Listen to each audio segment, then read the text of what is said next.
Welcome back to Unbound Faith, where we journey together through the pages of the Bible.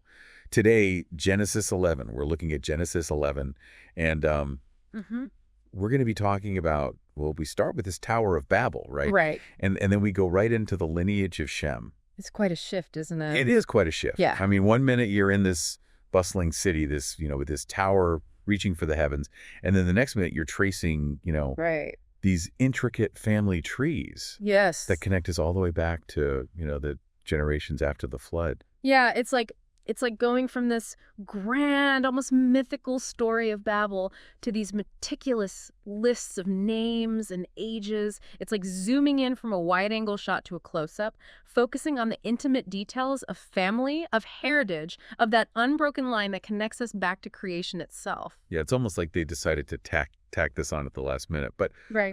Right. but I'm sure it's there for a reason. Oh, absolutely. And it's interesting because it made me think, like, what is that thread that connects it? It's almost like, God Yeah. saying, all right, so you want to try to reach me? Mm-hmm. This is how you get to me, Right. through your lineage, through the generation. Yeah, it's like the text is setting the stage, showing us the generations that came before, the challenges they faced, the faithfulness they embodied, all leading up to this pivotal moment when God calls Abram out of his homeland and sets him on a journey toward a promise. But going back to the Tower of Babel for just a second, Yeah. what Yeah. I think is so fascinating is we have that instinct. Oh, absolutely. That very same instinct, Hmm. Yeah. to reach for greatness on our own terms, Yeah. to create our own legacy without acknowledging something bigger than ourselves. It's like this inherent desire to make a name for ourselves, to leave our mark on the world. And you see it throughout history, don't you? These empires rising and falling, these monuments built to withstand the test of time. It's like this quest for immortality, for transcendence, but on our own terms. Right. And of course, the Tower of Babel, that didn't turn out so well.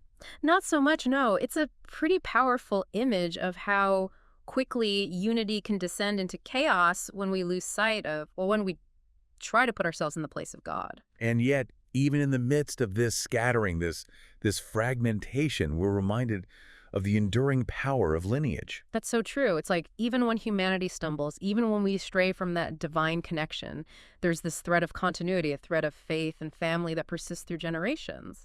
And that's really, when we move into those genealogies, Yes. it's like the text is saying, yeah, okay, humanity might stumble, might stray, Mhm.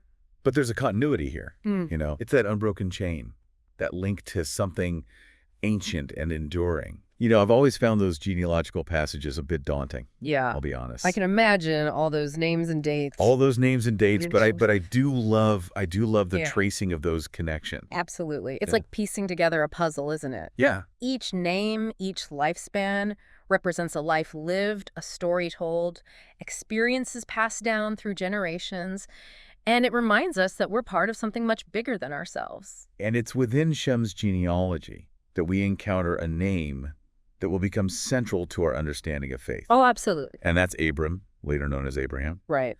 And what's striking to me is how his story emerges from this long line of ancestors, almost as if his journey is rooted in this deep history that precedes him. Absolutely. And it's important to remember that his journey wasn't a walk in the park. No, not at all. Not at all. It wasn't a walk in the park, no. The text doesn't shy away from the very real challenges and heartbreaks they encountered. Right. Think about it, leaving their homeland, their families, the only world they'd ever known. I mean, that takes an incredible amount of faith. And it wasn't just the initial leap of faith, right? Exactly. They faced setbacks, Mm-hmm. detours, moments of uncertainty. Right. Terah's death in Haran, for example. Oh, absolutely. Can you imagine? Well, the weight of that loss, the grief, Yeah, the potential for doubt to creep in. absolutely. And yet Abram continues. He carries on even in the face of loss, clinging to that promise. Right. That thread of hope that God had woven into his life. That's what's so inspiring, isn't it? His faith wasn't about a life devoid of hardship. Right. It was about choosing to trust, even when the path ahead wasn't clear. It makes me think about our own lives, the times when we're called to step out in faith. Oh, absolutely. Even when we can't see the whole picture. Yeah. Even when fear or doubt whispers in our ear. And often those are the moments that define us, right? That shape our character and deepen our understanding of what it means to truly trust. Yeah, we might not have a burning bush Right. or a voice from heaven guiding our steps, Yeah. but we have those quiet promptings, Oh, do. those nudges in our hearts, Absolutely. urging us towards something bigger than ourselves. Yes.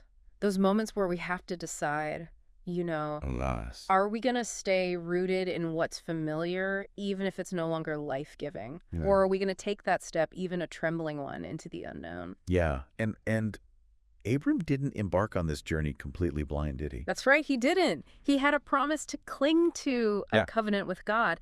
And think about the ripple effects of that covenant. Mm-hmm. Because Abram said yes, because he chose to trust. Yeah. His legacy of faith extends to countless generations after him. Like a domino effect. It is. One act of faith setting in motion events that would shape the destiny of nations. It's a lot to wrap our minds around. It really is. It makes you wonder, what about our own lives? What yeses are we being called to make? Right. What journeys, however uncertain, might God be inviting us to take? That's a powerful question to sit with. It is. Because just like Abram, we might not have all the answers. Right. We might not see the full picture of where our obedience might lead. Mm-hmm. But maybe, just maybe, our willingness to trust, to step out in faith, Yeah. could set in motion something extraordinary. And maybe that's the whole point, isn't it? Yeah. To live lives of faith, not because we have all the answers, Right. but because we trust the one who does, to be willing to embark on the journey even when the path ahead is uncertain, Yeah. knowing that we're held within a love that knows no bounds. It's so interesting how this chapter started with this almost defiant act of human ambition, Right. this desire to reach for the heavens on our own terms. Mm-hmm. And now, as we delve into Abram's story, Yeah. it feels like we're being reminded that true greatness lies not in building towers to make a name for ourselves, Right. but in surrendering our need to control, Yes. in saying yes to a calling that might seem impossible from a human perspective. What a beautiful observation. Yeah. It's like the text is inviting us to shift our focus from self-elevation to surrender, from striving to trusting. Mm-hmm. And maybe, just maybe, in that space of surrender, Yeah. we discover a different kind of greatness. A greatness rooted not in our own achievements, but in the boundless grace and love of the divine. It's a powerful reminder for all of us, no matter where we find ourselves on our own journeys of faith. Absolutely. We don't have to have it all figured out. That's right. We just have to be willing to take that next step, that next trembling step of trust, Yes. and allow ourselves to be led. And sometimes that next step is, well, it's simply choosing to be still. Yeah. Those moments when we're not building towers or making grand pronouncements, but just listening, being present to that quiet whisper of faith. It's like we're being invited to trade the noise of Babel for the quiet intimacy of a covenant relationship. Yes. A relationship where we're not defined by what we achieve, Right. but by whose we are. It's about shifting our focus from outward striving to inward surrender, from building our own legacy to becoming part of something much larger than ourselves. As we close out our reflection on Genesis 11, I can't help but feel like we're being sent out with a challenge Yes. and a promise, a challenge to examine the towers we might be building in our own lives, Right. those structures built on ambition or the need for control, and a promise that true fulfillment, lasting significance, is found not in reaching for the heavens on our own terms, but in aligning ourselves with the divine, in saying yes to the journey even when we can't see the destination. And may that be our prayer as we move forward, that we would have the courage to let go of our need to control, to surrender our ambitions to a wisdom greater than our own, and to embrace the journey of faith with open hearts, knowing that even in the midst of uncertainty, we are held within a love that knows no bounds. May the God who scattered the nations and confused their language, who called Abram out of his homeland and set him on a journey toward a promise, also guide your steps and lead you into a deeper understanding of his boundless love and grace. Until next time, may you walk in peace and grow in faith.